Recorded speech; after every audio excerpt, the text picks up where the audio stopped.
주님의 이름으로 사랑하고 축복합니다.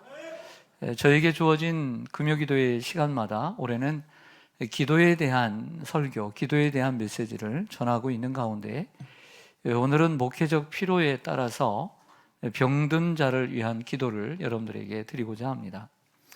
어린이날, 어린이 주일을 앞두고 자녀를 위한 기도를 하고 싶었지만 목회적 필요에 따라서 병든 자를 위한 기도가 우선일 것 같아서 오늘 설교를 선정하게 되었습니다.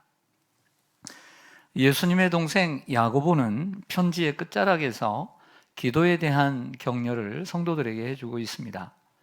제가 오늘 읽어드린 것처럼 고난당하는 자들의 기도, 고난당하는 자들을 위한 기도, 그리고 병든 자와 병이 낫기를 위한 기도, 심지어 날씨를 위한 기도까지 볼 수 있었습니다. 이는 기도로 해결할 수 없는 문제가 없고 기도로 채울 수 없는 필요가 없음을 우리에게 보여줍니다. 그러므로 우리는 열심히 기도해야 합니다. 쉬지 않고 기도해야 합니다. 항상 깨어서 기도해야 합니다. 오늘은 그 가운데 좀 좁혀서 14절에서 16절의 본문을 중심으로 병든 자와 병이 낫기를 위한 기도에 대해 말씀을 드리려고 합니다. 먼저 오늘 야고보서 5장 14절을 좀 보시겠습니다. 너희 중에 병든 자가 있느냐? 있어요, 없어요? 여러분들도 병들 수 있어요, 없어요? 병들어 보신 적 있어요, 없어요? 모두에게 포함되는 일입니다. 그는 교회의 장로들을 청할 것이요 그들은 주의 이름으로 기름을 바르며 그를 위하여 기도할지니라. 아멘. 오늘 이 14절 말씀은 우리가 세 가지를 생각해 봐야 합니다. 병든 자는 누구인가? 너희 중에 병든 자가 있느냐? 여기 병들었다라고 하는 헬라어는 약하다는 것입니다. 약하기 때문에 병이 드는 것이죠. 그러나 여기에 병은 영적인 병, 그리고 정신적인 병, 육체적인 병을 다 같이 포함하는 약함입니다. 영적으로도 병든 자, 약한 자를 병들었다라고 할 수 있습니다. 정신적으로도 약한 사람을 병들었다라고 말할 수 있는 것이죠. 당연히 육체적으로 약한 것은 병이 들어오는 게 되어 있습니다. 그러나 대체적으로 오늘 이 말씀 우리가 묵상할 때는 육체적으로 병든 자를 생각하기가 쉽습니다. 또 그렇게 생각해도 무관합니다. 그러나 이러한 정신적, 영적인 병까지 포함하고 있음을 상기해야 합니다. 두 번째는 너희 중에 병든 자가 있느냐? 너희는 교회의 장로들에게 청할 것이요. 장로들에게 도움을, 기도를 청할 것을 얘기합니다. 그럼 여기서 교회의 장로들은 누구냐? 장로란 원래 말 그대로 나이가 많은 사람을 가리킵니다. 나이가 많은 사람 중에 어른을 가리키는 것이죠. 그러나 여기에 장로들은 당시 교회의 사역자들, 목회자들, 목사들을 가리킵니다. 그러므로 병든 성도, 여러분들이 병이 들면 교회의 목사들과 사역자들에게 자신이 병이 들었음을 얘기하고 여러분들이 병에 대해서 도움을, 기도를 요청해야만 합니다. 그것이 성도의 의무인 것입니다. 간혹 보면 짐이 될까봐 그 병듦을 얘기하지 않고 약함을 얘기하지 않는 경우들이 있습니다. 뭐 감기 정도는 그렇게 해야죠. 감기 들었다고 늘 전화하면 그러겠죠. 좀 심하다고 싶으면 요청을 해야죠. 그게 성도의 의무인 것입니다. 스스로 혼자 이기려고 하지 말아야 합니다. 또 반대로 그 성도들의 기도의 요청을 받으면 목사는 병자를 위해서 기도해야만 하죠. 그것이 목사의 의무입니다. 세 번째로 오늘 14절에서 교회의 장로들은 그 환자들의 머리에 기름을 바르며 낫기를 기도하라고 했습니다. 여기서 그렇다면 우리가 좀 질문을 좀 해야 할 필요가 있습니다. 지금도 그러면 우리는 기름을 바르며 기도해야 하느냐라고 하는 것이죠. 그러면 어떤 기름을 발라야 합니까? 참기름을 발라야 합니까? 들기름을 발라야 합니까? 우리에게는 감람류, 올리브유가 흔치 않았습니다.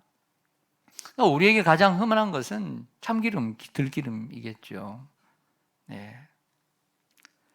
초대교회 당시 병든 사람에게 기름을 바르며 기도하던 때가 있었습니다. 역사적으로 보면 분명히 지금 1세기 시대에는 병든 자들에게 기름을 바르며 교회 장로들이 기름을 바르며 기도하던 때가 있었어요. 근데 역사적으로 보면 200년 동안 이러한 일들이 있었음을 알 수가 있습니다. 당연히 예수님의 제자들도 예외가 아니었지요. 마가복음 6장을 한번 찾아볼까요? 본문을 접어두고 마가복음 6장 12절. 마가복음 6장 12절, 13절입니다.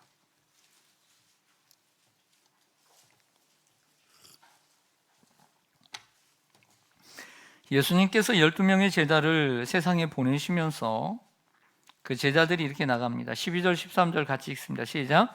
제자들이 나가서 회개하라 전파하고 또 많은 귀신을 쫓아내며 많은 병자에게 기름을 발라 고치더라. 아멘. 나가서 회개하라 전파하고 나서 많은 귀신을 쫓아냈습니다. 또 많은 병자에게 무엇을 발랐어요? 기름을 발라 고치더라. 많은 병자에게 기름을 발랐고 많은 병자를 고쳤음을 알 수 있습니다. 이러한 일들이 실제적으로 일어났던 것이지요. 그렇다면 지금도 병자에게 기름을 바르며 기도해야 할까요? 여러분, 지금 하고 있지 않죠? 네.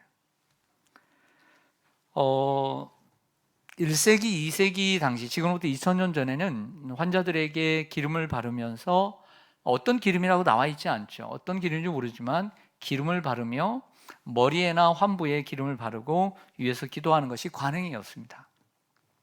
그런데 점차 시간이 가면서 기름을 바르는 것과 그리고 낫는 것, 치유되는 것이 별로 관계가 없음을 알게 되었어요. 큰 효과가 없음을 알게 되면서 사라지게 되었습니다. 그런데 안타깝게도 이러한 관행이 계속 지켜져 오는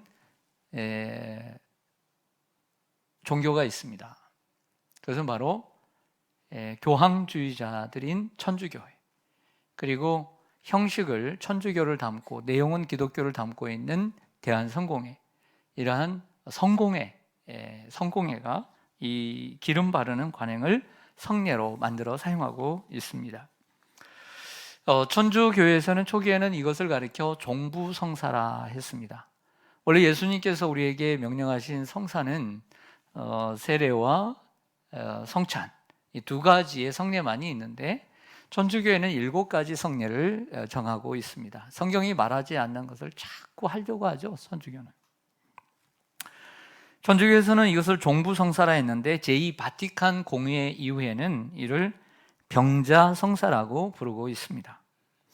성공회에서도 처음에는 조병성사라 부르다가 2004년 이후에는 조병예식이라고 명칭을 변경해 사용하고 있습니다. 성도가 몸이 아프면 사제를 불러 도움을 구하면 사제가 가서 기름을 바르고 기도하는 예식, 종부성사, 병자성사, 병자예식이라고 부르고 있습니다. 조병예식. 천주교를 잠깐 여러분들에게 말씀드리자면, 다 말씀드리는 없고 천주교는 베드로를 일대 교황으로 모시고 있어요. 그래서 교황주의자라고 얘기합니다. 베드로는 그걸 인정을 안 했어요. 자기들이 만든 거지.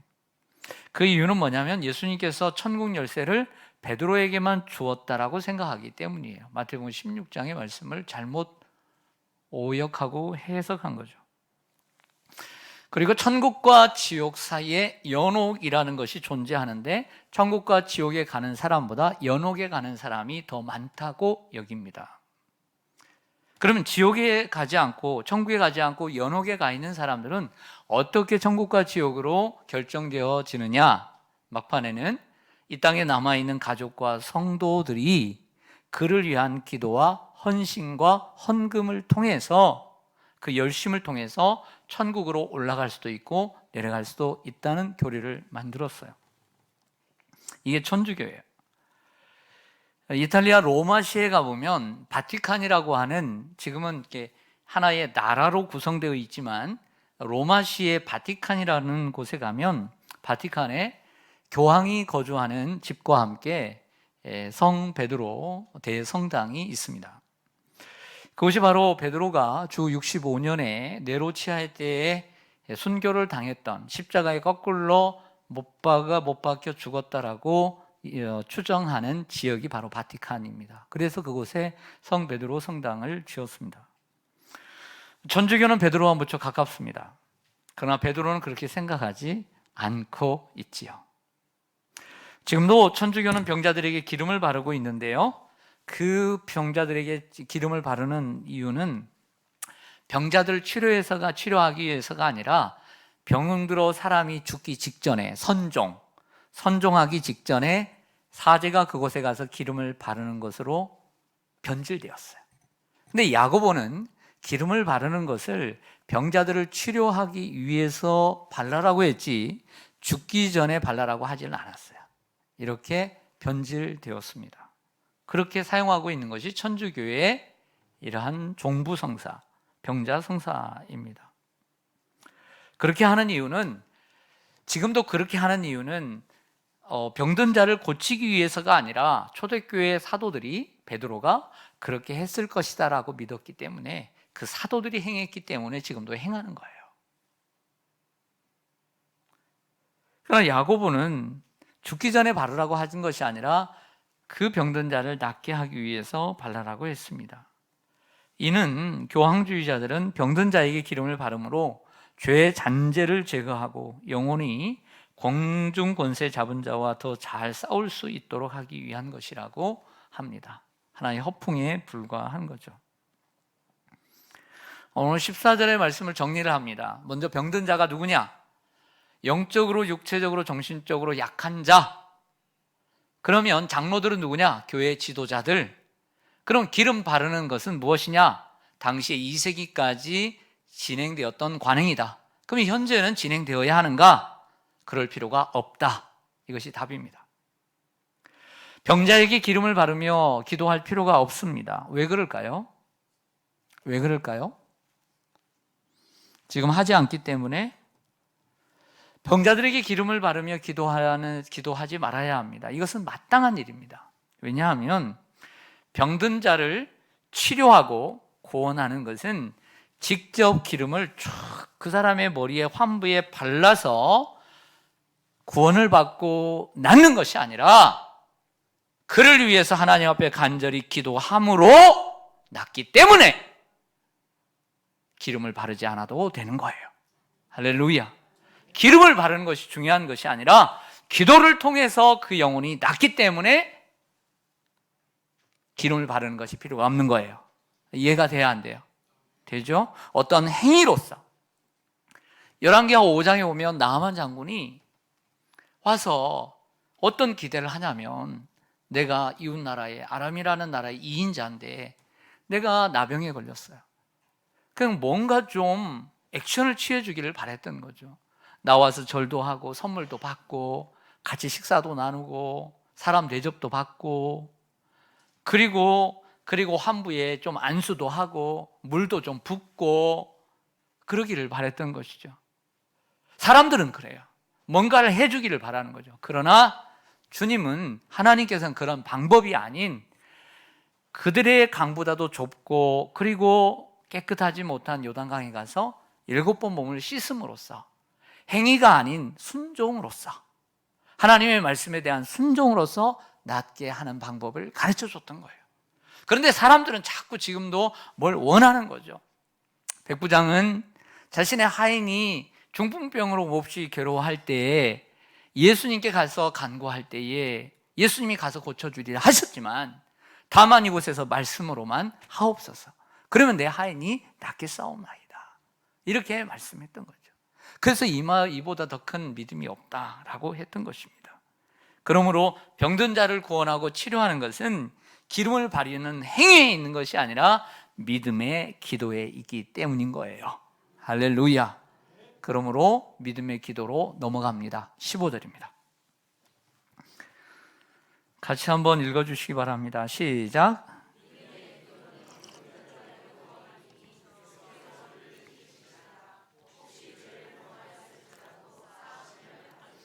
아멘. 믿음이 병든 자는 이제 구체적으로 서론을 마치고 본격적으로 들어가서 두 가지입니다. 믿음의 기도 가운데 병든 자를 위한 기도는 어떤 기도해야 되느냐? 첫째, 따라가겠습니다. 믿음의 기도. 이 말은 믿음으로 기도해야 된다는 거예요. 믿음으로 기도해야 된다. 즉 주님께서 고쳐주실 것을 믿고 확신과 그 치유의 확신을 가지고 기도해야 하는 것이에요. 되거나 말거나 한번 믿져봐야 본전이니까 이렇게 기도해서는 안 된다는 거예요. 주님께서 하실 줄 믿고 구하고 믿고 구해야 될 줄로 믿습니다. 기도하는 사람도, 환자를 위해서 기도하는 사람도 믿음으로 기도해야 하고 환자 또한 믿음으로 기도해야 합니다. 어떤 경우에 보면 환자들이 우리 목사님이 기도해 주시니까 당연하죠. 기도하죠. 하지만 자신은 기도하지 않는다는 표현을 써요. 뉘앙스를 보내요. 그러면 안 되는 거예요. 자신도 기도하고 자신도 믿음으로 기도해야 되는 거예요.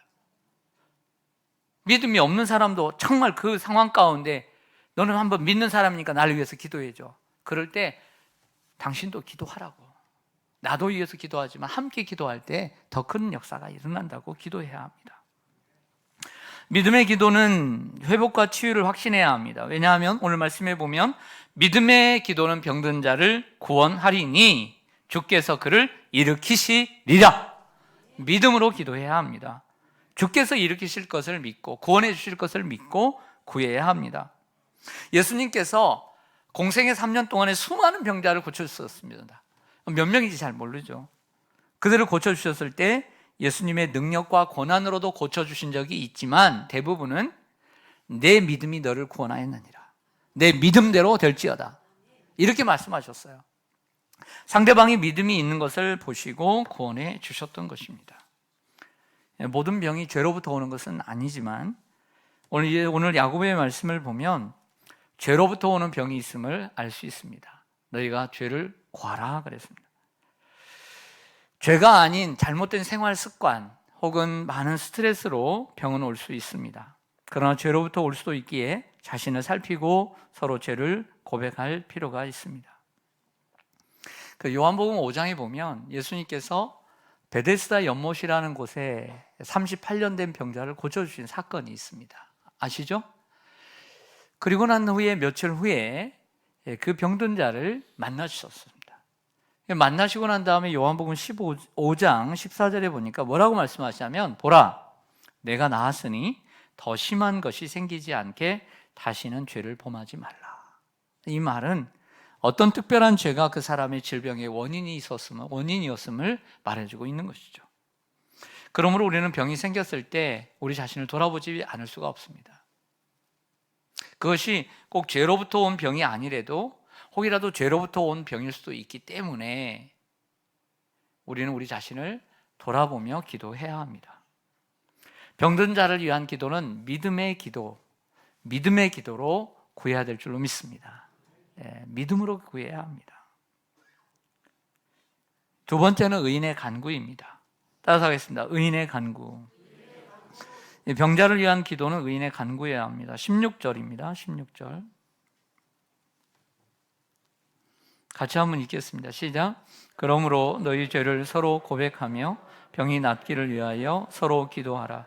의인의 간구는 역사하는 힘이 큼이라. 아멘.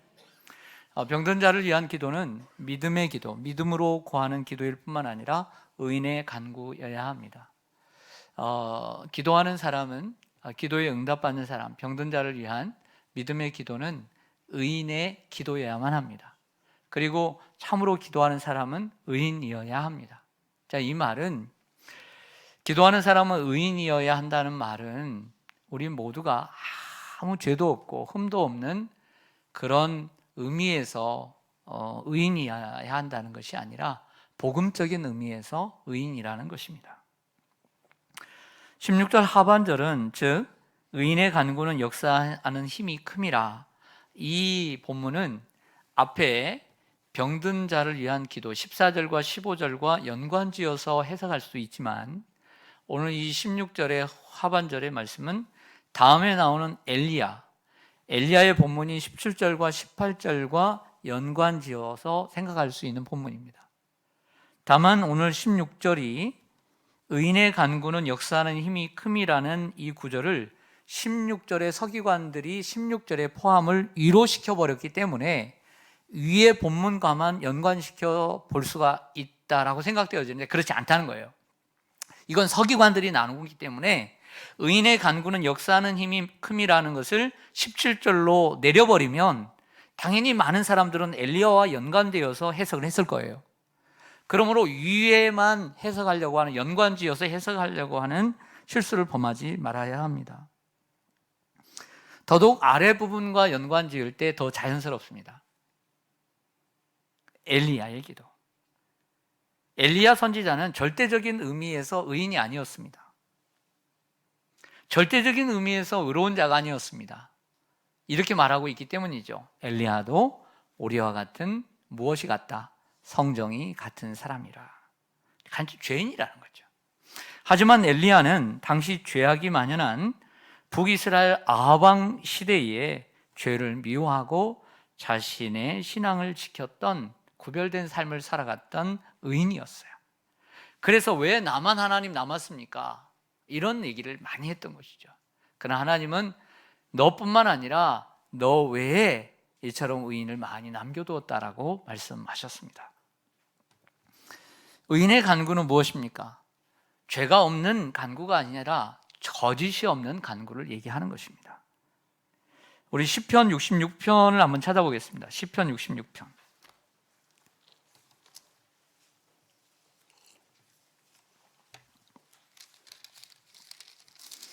시편 66편 18절 848쪽입니다. 848쪽 시편 66편 18절 시작. 내가 나의 마음에 죄악을 품었더라면 주께서 듣지 아니하시리라. 아멘. 시편 기자가 얘기합니다. 내가 나의 마음에 무엇을 품었더라면, 죄악을 품고 기도했더라면 주께서 듣지 아니하시리라. 반대로 얘기하면 내가 죄악을 품지 않았기 때문에 주님께서 나의 기도를 들으셨다. 할렐루야.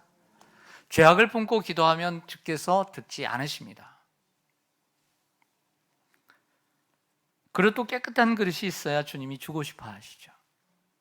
죄를 미워하고 깨끗한 사람의 기도를 하나님이 기뻐 들으십니다. 이것이 의인의 간구입니다.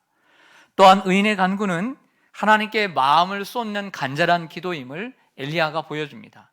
그래서 의인의 간구는 역사하는 힘이 큼이니라. 엘리야는 우리와 같은 성정이 같은 사람이로되 그가 비가 오지 않기를 간절히 기도한 즉 3년 6개월 동안 비가 오지 아니하고 다시 그가 비가 오기를 기도한 즉, 여기에 간절히가 빠져 있는 거죠. 공통분모에 있는 거예요. 간절히 기도한 즉 비가 다시 오기 시작한 줄로 믿습니다. 엘리야의 기도는 간절한 기도, 지속적인 기도, 그리고 뜨거운 기도. 기도가 뜨거워야 돼요. 기도가 뜨겁고 지속적이고 간절해야 돼요. 이 세 가지가 비슷한 것 같지만 달라요. 뜨겁고 지속적이고 그리고 간절해야 합니다. 식당에 가면 음식을 시킵니다. 그런데 어떤 음식은 천천히 데펴지고 어떤 음식은 빨리 데펴집니다. 어떤 음식이 빨리 데펴집니까? 네? 두 가지입니다. 양은 냄비에 데피거나 그 주방에서 데펴오면 빨리 데펴집니다. 그런데 빨리 데펴지지 않는 건 뭔지 압니까? 뚝배기에다 데피기 때문입니다. 기도도 뚝배기처럼 뜨겁게 열을 가해서 오래 지속적으로, 그리고 쉬지 않고 처음의 열기와 나중의 열기가 30분 전의 기도의 열기와 30분 후의 기도의 열기가 똑같아졌을 때 뚝배기처럼 기도가 되는 거예요. 이런 기도.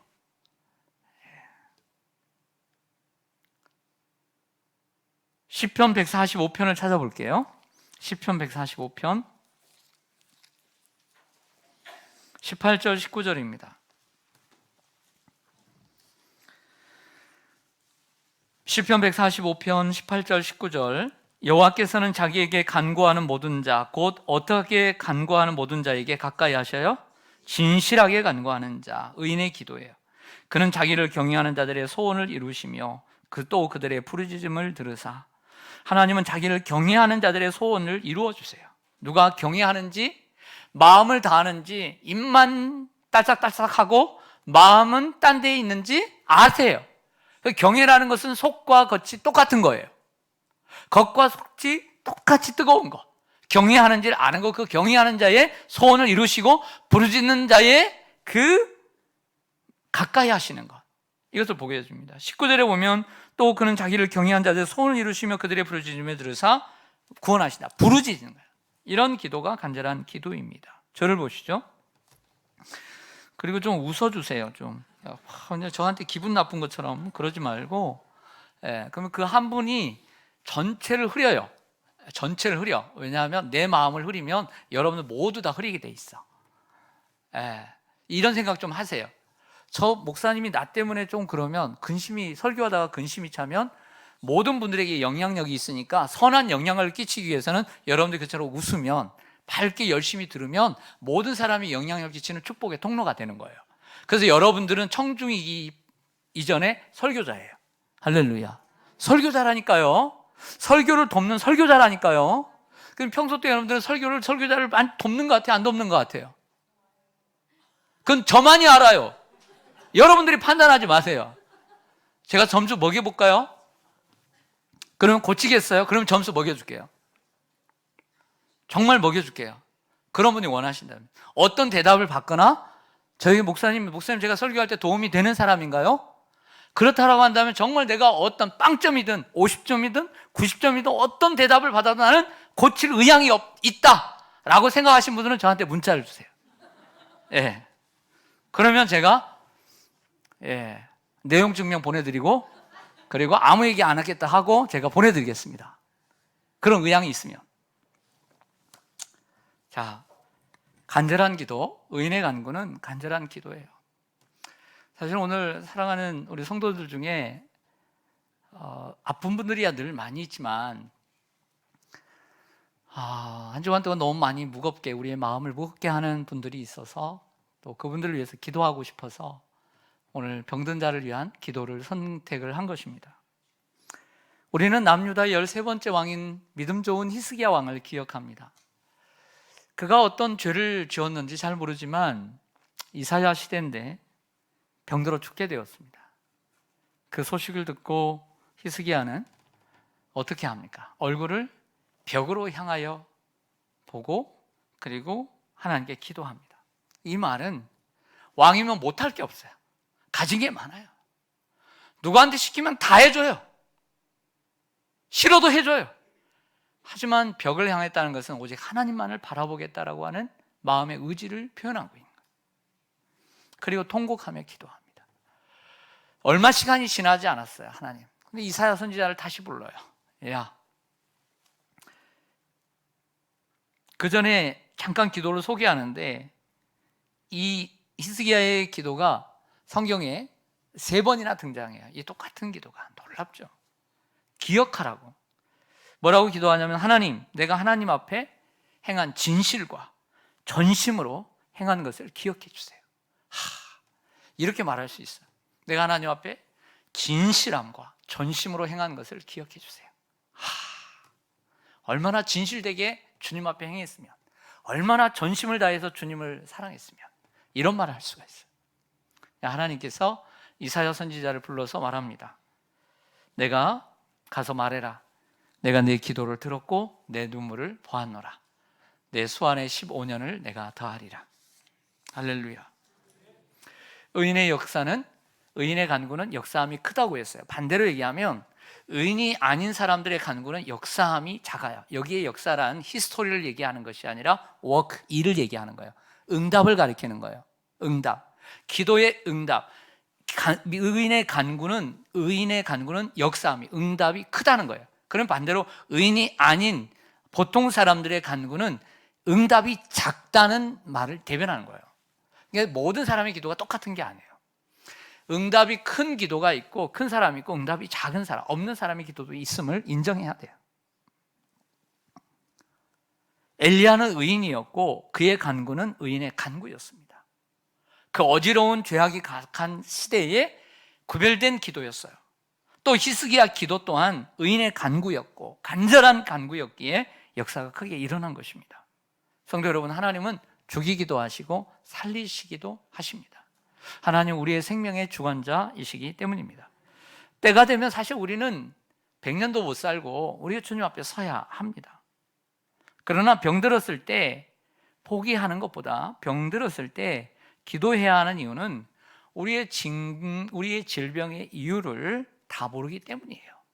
죽을 병일 수도 있지만 우리가 병에 들었을 때 이 고통에서 다시 한번 건강의 기회를, 우리에게 때로는 하나님의 어떠한 숨은 뜻이 있음을 모르기 때문에 우리는 질병이 왔을 때 쉽게 포기하지 말고 그래도 믿음으로 기도해야 하는 거예요. 그렇게 기도를 했을 때, 노력을 하고 있을 때 하나님의 뜻을 그 고통 속에서, 그 고난 속에서, 질병 속에서 죽음과 사투하는 그 강을 건너기 전후에서 하나님의 은혜와 뜻을 깨닫게 되는 거예요. 혹 비록 하나님께서 하나님께 간구했을 때 하나님이 나를 부르시고 나 오라고 부르신다면 가차없이 가야 되지요. 그러나 그 믿음의 기도, 의인의 간구는 주님 부르시기 전까지 필요하다는 것이에요. 그러나 주님이 부르신다면, 내 기도가 부족하거나 아니면 하나님의 뜻이라고 한다면 거기에 순종하고 주여 내가 주님 앞에 갑니다 라고 가야 된다는 것이죠. 그러나 그 전에는 우리에게 어떤 질병이 왔을 때 하나님 앞에 기도해야 합니다. 병이 들면 혼자 해결하려고 하지 말고 좀 무거운 병이면 교회 사역자들에게 기도를 요청하시길 바랍니다. 그게 성도의 의무예요. 그리고 그것을 들은 요청을 받은 목회자들은, 성도들은 함께 또 기도해야 합니다. 그게 목회자의 의무입니다. 그리고 또한 성도들은 성도들 간에 서로 기도해 줘야 합니다. 믿음의 기도는 병든 자를 낫게 하고 의인의 간구는 역사함이 크기 때문입니다. 특별히 오늘 이 밤 병자들을 위해 믿음으로 간구하는 의인의 간구가 되시기를 바랍니다. 아멘. 기도하겠습니다.